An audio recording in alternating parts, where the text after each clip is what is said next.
नमस्ते फ्रेंड्स, मैं अमन आपका अपने चैनल में स्वागत करता हूं आपका। आज हम बाल विकास का 19वां टॉपिक पढ़ रहे हैं, जिसमें बाल विकास के हमने पिछले 18 टॉपिक कंप्लीट कर लिए हैं। इसके अलावा आप प्ले लिस्ट देख सकते हैं। प्ले लिस्ट में आपको सारी चीज़ें मिल जाएगी।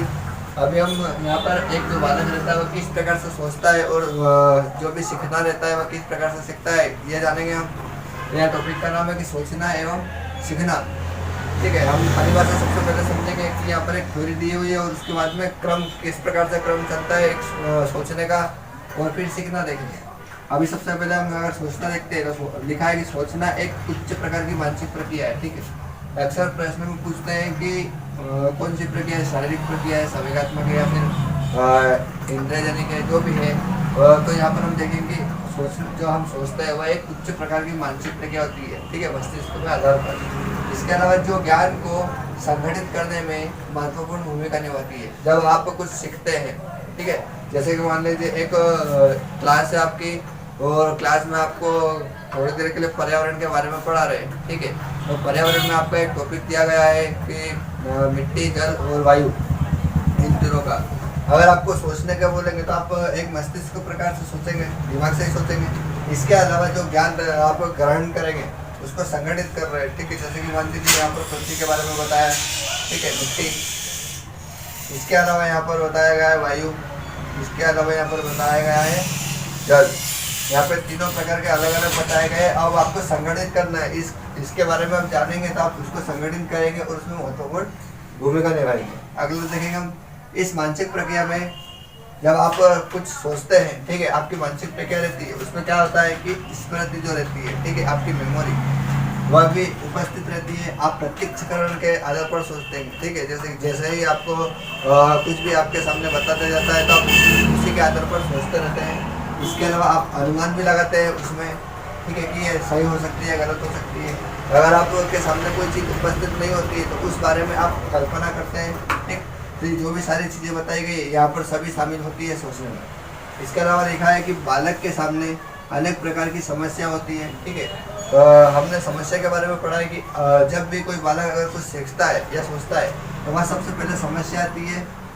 एक समस्या आने के बाद में उस समस्या के जो अलग अलग क्रमानुसार बिंदु रहते हैं उनको देखते हैं। उनको देखने के बाद में वस्तुएं रहती है, दृश्य रहते हैं और घटनाएं रहती है आदि सामने दिखाई देते हैं। जब ये सारी चीज़ें देखते हैं तो बालक उन बारे में सोचता है या फिर सीखता है। इस प्रकार की अब हम देखेंगे किस प्रकार से क्रम में, जैसे कि देखिए यहाँ पर अगर कोई कक्षा चल रही है या कभी जो घूमने का रहता है उस प्रकार से अगर बालक अगर कुछ सोचता है तो जो प्रत्यक्षकरण में हमने देखा है यहाँ पर कि जो भी चीज़ें वो सामने दिखती है उसी के बारे में वो सोचता है। इसके अलावा कल्पना के आधार पर भी सोचता रहता है, प्रत्ययों के आधार पर सोचता है। प्रत्ययों के आधार पर एक उच्च मानसिक प्रक्रिया रहती है जिसमें कि बालक दिखता है सबसे पहले कि जैसे कि वस्तु है बताई गई है। ठीक है, जैसे कि मान लीजिए यहाँ पर मटका बताया गया है। ठीक है, यहाँ पर मटका बताया गया है। ठीक, तो मटका किस प्रकार से बनता है, क्या क्या उसमें सामग्री लगती है और किस वस्तु के ऊपर बनता है, तो यहाँ पर जो जैसा रहेगा प्रत्यय के आधार पर रहता है। इसके अलावा तर्क के आधार पर सोचता भी रहता है। तर्क में क्या प्रकार रहता है, जैसे कि तर्कना करता है। ठीक है, एक तर्क और तर्कना की अलग बात कही, जैसे तर्क रहता है तो तर्क अलग अलग जो अलग अलग सोचते हैं उनको एकत्र करते हैं। ठीक है, और तर्कना की बात है यह सिर्फ भाषा के आधार पर सोचते हैं कि कुछ भाषा के बारे में, अलंकारी के व्याकरण के आधार पर। इसके अलावा अनुभव के आधार पर भी सोचते हैं। अनुभव के आधार पर इस प्रकार से सोचते हैं कि जैसे कि मान लीजिए यहाँ पर आपको अगर एक गणित का चैप्टर आज पढ़ाया हुआ है, गणित में आपको थोड़ी देर के लिए आपको जोड़ बताया गया है। ठीक, आज आपको जोड़ बताया गया है और आपको जोड़ के बाद में ठीक यहाँ हासिल के सवाल बता रहे हैं, हासिल के बारे में। ठीक है, तो आपने जो जोड़ है ये आपके यहाँ पर अनुभव काम आएगा। ठीक है, आपने जो जोड़ सीखा है वो आपका अनुभव है और हासिल के सवाल आप उसी आधार पर कर सकते हैं। यहाँ पर रुचि और जिज्ञासा की बात कही गई है कि जो रुचि और जिज्ञासा रहती है, ठीक है, जैसे कि आपके बारे में कोई सीरीज या फिर क्रिकेट के बारे में बातचीत चलती है। ठीक है, कि आपको क्या पसंद है क्रिकेट के बारे में, तो क्रिकेट में सचिन ने दोहरा शतक कब लगाया था, तो आप वह सोचने लग जाएंगे। ठीक है, और आपको उसके प्रति जिज्ञासा है तो आप वह सोच रहे हैं, तो ये इस प्रकार का आप इस रुचि और जिज्ञासा के आधार पर सोच सकते हैं। अब अनुकरण के माध्यम से सोचते हैं कि जैसे कि बालक अक्सर बचपन में बोलते हैं, जैसे कि टीचर जो रहते हैं वह बालकों से अक्सर पूछते हैं कि आप बड़े होकर क्या बनोगे, ठीक है। तो वो कोई बोलता है डॉक्टर बनेंगे, कोई शिक्षक बोलते हैं, कोई वैज्ञानिक बोलते हैं, ठीक है। इस प्रकार से बनने के बारे में बताया जाता है। तो अगर जो बालक रहता है, ठीक है, एक अगर 5 साल का बालक रहेगा, अगर उसको पूछते हैं तो वो जैसे ही पुलिस को देखता है तो वो बोलता है कि मैं भी पुलिस बनूंगा। ये सब अनुकरण के माध्यम से वह सोचता है और बताता है। इसका तर्कना तो हम पेज पे देखेंगे। हम अगले पेज पे यहाँ पर बता रहे हैं, जैसे पिछले पे हमने देखा था कि सोचना बताया था और अगले पेज पे सीखना बता रहा है, ठीक है। तो यहाँ पर लिखा गया है कि सीखना एक प्रक्रिया है, ठीक है, यह भी एक प्रक्रिया है। सोचना जो थी वह एक मानसिक प्रक्रिया थी और सीखना जो है वह एक ऐसी प्रक्रिया है जो जन्म के बाद, ठीक है, जब बालक रहता है वह जन्म जब लेता है उसके बाद से आरंभ होती है और ये कब तक चलती है? जीवन प्रयत्न, मतलब मृत्यु को प्राप्त होता है तब तक वह सीखता रहता है कुछ ना कुछ, ठीक है। जैसे सीखना ज्ञान का अर्जन है, व्यवहार है, में परिवर्तन है, ठीक है। मतलब जो आप सीखते हैं वह ज्ञान का क्या है? एक अर्जन है और व्यवहार में परिवर्तन है, ठीक है। जब आप ज्ञान लेंगे तो आपका व्यवहार परिवर्तन हो जाएगा, ठीक है। जैसे कि मान लीजिए एक बालक है, अब ये बालक ने जन्म लिया है और जन्म के बाद में इसकी उम्र अभी करीब, जैसा कि हम इसके आधार पर सीखते हैं कि जैसे कि मान लीजिए ये बालक है और बालक ने जन्म लिया है और अभी ये वर्तमान में 8 साल का है, ठीक। तो किसी ने इसको कहा कि दांत साफ करना जरूरी है, अगर दांत साफ करेगा तो इसके दांत मजबूत, शक्तिशाली और अच्छे रहेंगे, सफेद, ठीक है। तो इसने क्या है कि उस बातों को अनुकरण करा, मतलब अर्जन करा, ठीक। किसी ने बताया तो वो क्या था? ज्ञान था, ठीक।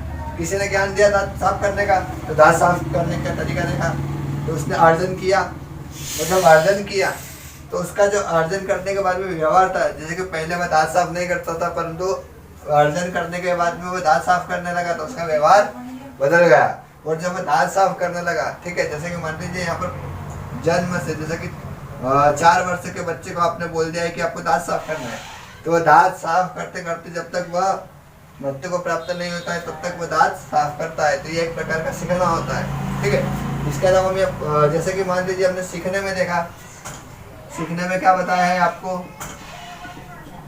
कि यह जन्म से लेकर मृत्यु पर्यंत तक चलती है, ठीक। अब यहाँ पर विकास की बात करें तो हमने पहले देखा था कि जो विकास रहता है वह भी गर्भावस्था से, ठीक है, गर्भ से मृत्यु तक चलता है। इसके अलावा यहाँ पर अभिवृद्धि की बात करें हम तो अभिवृद्धि में यहाँ पर अभिवृद्धि में जन्म से लेकर एक निश्चित सीमा तक रहता है, ठीक है। एक निश्चित सीमा तक कैसे रहता है? जैसे कि मान लीजिए वृद्धावस्था तक रहता है, ठीक है, इस प्रकार से रहता है। इसके अलावा यहाँ देखेंगे हम कि हम ये जो टॉपिक है ये वापस से पढ़ रहे हैं, ठीक है। तो मैं इसको आपको शॉर्ट में बता दूंगा। अगर आपको ज़्यादा डीपली पढ़ना है तो आप हमारी 6ठी क्लास बाल विकास की अधिगम के सिद्धांत के नाम से प्लेलिस्ट में जाकर देख सकते हैं, जिसमें आपको परिभाषाएं, सिद्धांत और बहुत सारी चीज़ें डिटेल में मिल जाएगी, ठीक है। तो अब हम यहाँ परिभाषा देखेंगे। गेट्स ने कहा है कि अनुभव व्यवहार में परिवर्तन लाना है, ठीक है, व्यवहार में परिवर्तन लाना ही अधिगम, ठीक। आपको वहाँ पर ट्रिक बता दी गई है तो हमारा ट्रिक जाकर देख लीजिएगा, मैं आपको सिर्फ पढ़ के समझाऊंगा मैं कि गेट्स ने बताया कि जब तो आपको अनुभव होता है, ठीक है, अगर आप कुछ नया देखते हो, आपको अनुभव होता है पुरानी चीज़ से नए में वापस से, तो आपका व्यवहार का परिवर्तन हो जाता है और वो जो होता है वह अधिगम रहता है, सीखना रहता है। वुडवर्थ ने कहा है कि सीखना विकास की एक प्रक्रिया है, ठीक। इसके अलावा स्किनर ने बताया सीखना व्यवहार में उत्प्रेरण और सामंजस्य की प्रक्रिया है, ठीक है। जब आप कुछ नया सीखते हैं तब पुरानी और नई चीज़ों में सामंजस्य स्थापित कर लेते हैं। इसके अलावा गिलफोर्ड ने बताया गया है कि व्यवहार के कारण व्यवहार में परिवर्तन लाना, परिवर्तन ही सीखना है, ठीक। गिलफोर्ड ने बुद्धि का त्रिआयामी सिद्धांत दिया गया है, जिसमें बुद्धि को करीब 120 प्रकार से बताया गया है अलग अलग भागों में, ठीक है। तो आप वहाँ जाकर बुद्धि का सिद्धांत और बुद्धि का मापन और बुद्धि को अच्छे से समझ सकते हैं। क्रो ने कहा है कि सीखना आदतों, ज्ञान व अभिवृद्धि का अर्जन है, ठीक है। जब आप सीख रहे हो तो आपको आदत हो जाती है और जब आदत हो जाती है तो आपको ज्ञान स्वतः मिल जाता है। इसके बाद में आप उसमें अभिवृद्धि भी प्राप्त कर लेते हैं, ठीक है। थार्नडाइक ने बताया है कि सीखने के नियमों को 2 भागों में बांटा है, ठीक। यहाँ पर बताया कि सीखने को 2 भागों में बांटा, एक मुख्य में बताया, एक गौण में बताया, ठीक है। मुख्य में आपको 3 बताए गए हैं यहाँ पर, जिसमें तत्परता, अभ्यास और प्रभाव, ठीक है। अगर एक बालक कुछ सीखने के लिए तत्पर रहता है, ठीक है, तो उसको अधिगम स्वतः ही मिल जाता है। इसके अलावा अभ्यास, अगर वह बार बार त्रुटि करता है और कुछ वही वापस से दोहराता है अभ्यास के माध्यम से, तो वह सीख जाता है। इसका प्रभाव जब पड़ता है सीखने के कारण, तो उसमें भी होता है। इसके अलावा गुण प्रतिक्रिया 5 प्रकार से बताएगी: बहु प्रतिक्रिया, मनोवृत्ति, आंशिक क्रिया, आत्मीकरण और संबंधित परिवर्तन। ये सारे आप उस टॉपिक में देख सकते हैं। इसके अलावा सिद्धांत की अगर बात करें तो सिद्धांत में यह बताया गया है कि संबंध प्रतिक्रिया का सिद्धांत बताया है, प्रबलन का और सूझ अंतर्दृष्टि का सिद्धांत बताया। ठीक है, सिद्धांत हमने वहां पर समझा जिसमें पावलोव ने बताया गया है। ठीक है, पावलोव ने बताया गया है कि जो एक कुत्ता रहता है उसकी लार जो ग्रंथि रहती है, लार ग्रंथि, लार जब वो भोजन रखता है तो या फिर घंटे बजाता है तो उसकी लार स्वतः ही हो जाती है। तो संबंध प्रतिक्रिया का सिद्धांत हम देख लेंगे। प्रबलन का सिद्धांत बताया, प्रबलन में हल ने कहा है। ठीक है, हल ने जो बताया है वह आप देख लेंगे। इसके अलावा यहाँ पर सूझ और अंतर्दृष्टि का सिद्धांत है। यहाँ पर वर्दी और यहाँ पर कोहलर ने बताया गया है। ठीक है, तो यहाँ पर एक चिंपैंजी के माध्यम से सिद्धांत तो बताया गया था। आप वहाँ जाकर डायरेक्टली अगले पेज पे यहाँ पर दिखाया गया है कि विद्यालय प्रदर्शन में सफलता प्राप्त करने में क्यों कैसे असफल होते हैं। अब जैसे कि हम ये टॉपिक हमने पढ़ा है, इसमें आखिरी में यह जब बता रहा है तो इसमें से आपको बहुत सारे क्वेश्चन भाषा विकास, भाषा कौशल में और इसके अलावा बाल विकास की पेडोलॉजी में या फिर बाल विकास में मेन पॉइंट के रूप में आपको ज़्यादातर प्रश्न देखने को मिल जाते हैं। ठीक है, ये प्रश्न अक्सर पूछा जाता है कि एक जो विद्यालय रहता है, जैसे कि मान लीजिए ये विद्यालय का वातावरण है। ठीक, अब विद्यालय के वातावरण में जब एक बालक बढ़ता है, यहाँ पर इस बालक के आधार पर आपको हम पूरा समझाएंगे। जैसे कि मान लीजिए कि विद्यालय का वातावरण है, समझेंगे। जैसे कि मान लीजिए विद्यालय का परिवेश है। ठीक, ये सारा जो हम देख रहे हैं यहाँ पर ये विद्यालय का परिवेश है।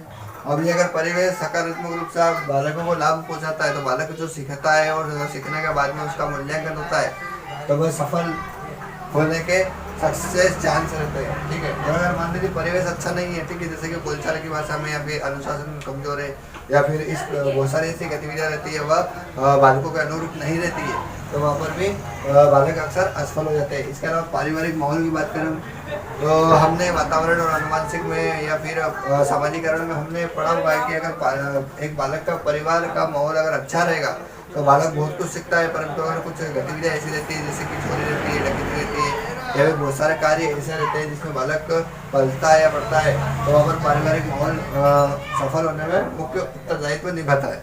इसके अलावा हम अभ्यास की कमी भी देखेंगे कि अगर जैसे कि मान लीजिए कि बालक है, अब इसको आप कक्षा में पढ़ा रहे, ठीक है, अब वो बालक ने अभ्यास करा है तो वह जरूर सफल होगा। ठीक है, जैसे कि मान लीजिए भाषा के रूप में आपको बता रहे हैं कि जैसे कि शब्दों को पढ़ना है बारी बारी से। ठीक है, आपको शिक्षक ने समझा भी दिया है, पढ़ते भी बता दिया है, परंतु आप उसको अभ्यास नहीं कर रहे तो आप जरूर असफल होंगे। ठीक है, आपको अभ्यास करना जरूरी रहेगा। इसके अलावा तत्परता की कमी, अगर बालकों को बोलेंगे चलो बच्चा हम आज ये पढ़ते हैं, ठीक है, परंतु कुछ बालक ऐसे रहते हैं कि तत्परता नहीं दिखाते हैं। ठीक है, जैसे कि मान लीजिए कुछ बालक ऐसे रहते हैं कि बालकों को समझ देर से आता है। जैसे कि मान लीजिए आज एक टॉपिक पढ़ाया हुआ है और बालकों को 8 से 10 दिन या 15 दिन तक समझ में नहीं आया, इस कारण से फिर बालक धीरे से सीखता है। धीरे से सीखने के बाद में जब परीक्षाएं नजदीक आती है तो परीक्षाएं नजदीक आती है तो उसका जो पाठ्यक्रम रहता है, सिलेबस रहता है, वो अधूरा रहता है, वो समझ में नहीं आता है।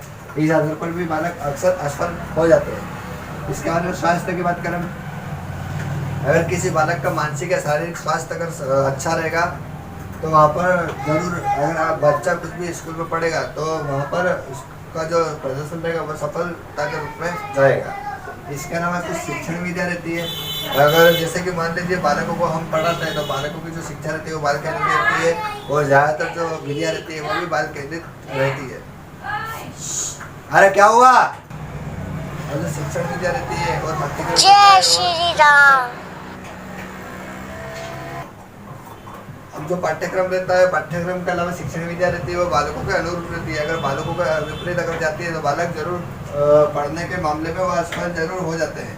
इसके अलावा बुद्धि वाला हमने चैप्टर पढ़ा हुआ है। एक बालक की अगर बुद्धि अच्छी रहेगी, कुशाग्र बुद्धि का रहेगा या सामान्य बुद्धि भी रहेगी, परंतु पिछड़ जाएगी या फिर किसी प्रकार से मंद बुद्धि के बालक रहेंगे तो वह सफलता के रूप में प्रदर्शन करते करते असफल की तरफ पहुँच जाते हैं। इसके अलावा प्रेरणा या मार्ग दर्शन का अभाव, यहाँ पर देखेंगे हम कि एक बालक है, अगर वो अच्छा पढ़ रहा है, अच्छा बढ़ रहा है, सीख रहा है, अगर आप वहाँ पर शिक्षक के द्वारा या किसी भी प्रकार से उसको प्रेरणा नहीं मिल रही है या फिर मार्गदर्शन नहीं मिल रहा है समय समय पर, तो इस कारण से भी बालक असफल हो जाता है। इस कारण वो पढ़ाई के दौरान विद्यालय से भाग जाता है। ठीक है, अक्सर कुछ बच्चे ऐसे रहते हैं कि जब कोई शिक्षक बालकों को विद्यालय में पढ़ा रहा होता है तो बालक को रुचि नहीं रहती है, और रुचि नहीं रहती है तो वो विद्यालय से भाग जाता है, जिस कारण से जैसे कि मान लीजिए मैं आपको अभी पढ़ा रहा हूँ, आपने क्लास छोड़ दी है और वही अगर परीक्षा में आ गया है तो आपको पता ही नहीं रहेगा कि क्या आपसे पूछा जाएगा और कहाँ पर आपने क्या पढ़ा था। इस आधार पर भी बालक असफल हो जाते हैं। इसके अलावा जैसे कि हमने असफलता के रूप में देखा है कि अगर इन चीज़ों को अगर कमी होगी तो बालक जरूर असफल होगा। अगर आप इनमें सुधार करेंगे तो बालक सफलता की ओर जरूर रहेगा। जैसे कि मान लीजिए असफल होने से रोकने का प्रयास।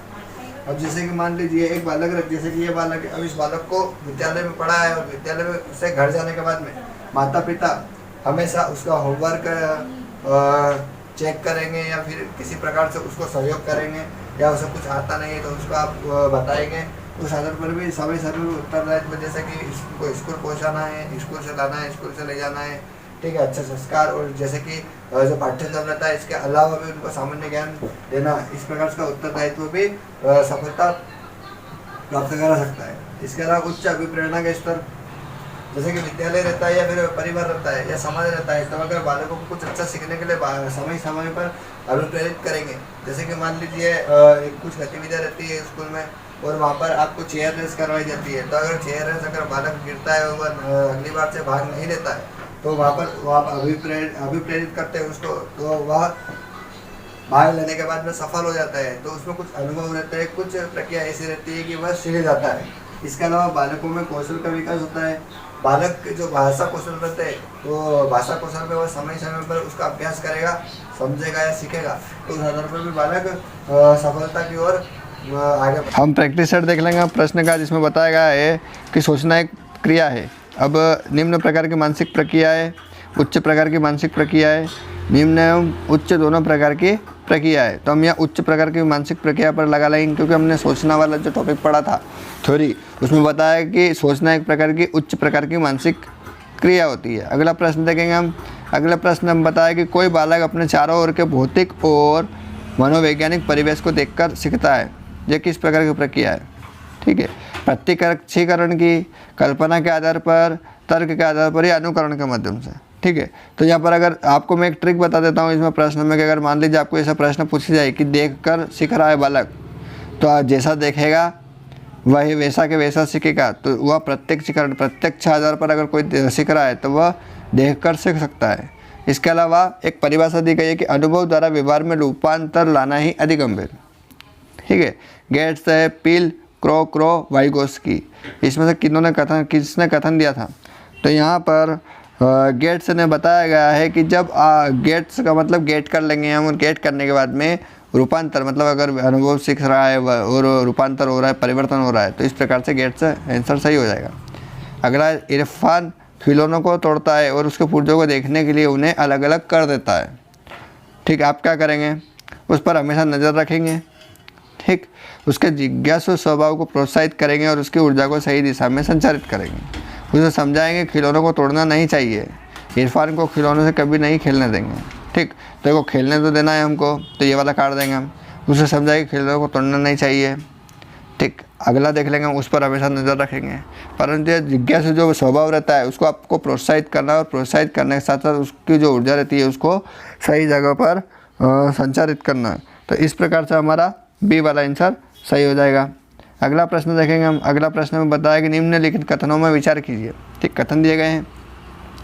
सीखना अनुभव और व्यवहार में परिवर्तन है, तो एक कथन में कहा गया है सीखना एक जटिल बहुआयामी पद्धति है। ठीक है, अगला है बच्चे व्यक्तिगत स्तर पर एक दूसरे से विभिन्न तरीकों से सीखते हैं। अगला है तर्क एवं वाद विवाद सोचने की प्रक्रिया में कोई स्थान नहीं होता है। ठीक, अब यहाँ पर दिखा केवल ए, केवल डी, ए और बी, ए, बी और सी। ठीक है, तो यहाँ पर ये वाला आंसर यहाँ पर तीनों सही हो जाएंगे, ए, बी, सी, क्योंकि यहाँ पर सीखना अनुभव व्यवहार का परिवर्तन बताया गया है। सीखना एक जटिल बहुआयामी पद्धति है। बच्चे व्यक्तिगत स्तर पर एक दूसरे से विभिन्न तरीकों से सीखते हैं। तो इस प्रकार से डी वाला आंसर सही हो जाएगा। अगला देखेंगे हम। अगला प्रश्न क्या बताया गया है, स्कूल के भीतर और बाहर दोनों जगहों पर कथन की चलती रहती है। ठीक है, यहाँ पर दो अलग अलग बता रहा है। अब देखो विकास प्रक्रिया, बालक शरारतें, सीखने की प्रक्रिया और शिक्षकों की प्रगति। ठीक, तो देखो बालक और शरारतें तो यहाँ पर हम काट देंगे। ठीक, और इसके अलावा शिक्षकों की प्रगति भी हम यहाँ पर काट देंगे। अब यहाँ पर दो बता रहा है कि विकास और प्रक्रिया और सीखने की प्रक्रिया। ठीक है, देखो स्कूल के भीतर की अगर बात करें हम सबसे पहले, तो स्कूल के भीतर में क्या चलेगा, सीखना रहेगा, और बाहर क्या रहेगा, प्रक्रिया रहेगी। तो सीखना और प्रक्रिया रहेगी। इस प्रकार से यहाँ पर सी वाला आंसर सही हो जाएगा। ठीक, तो ये हमारे आज के क्वेश्चन थे।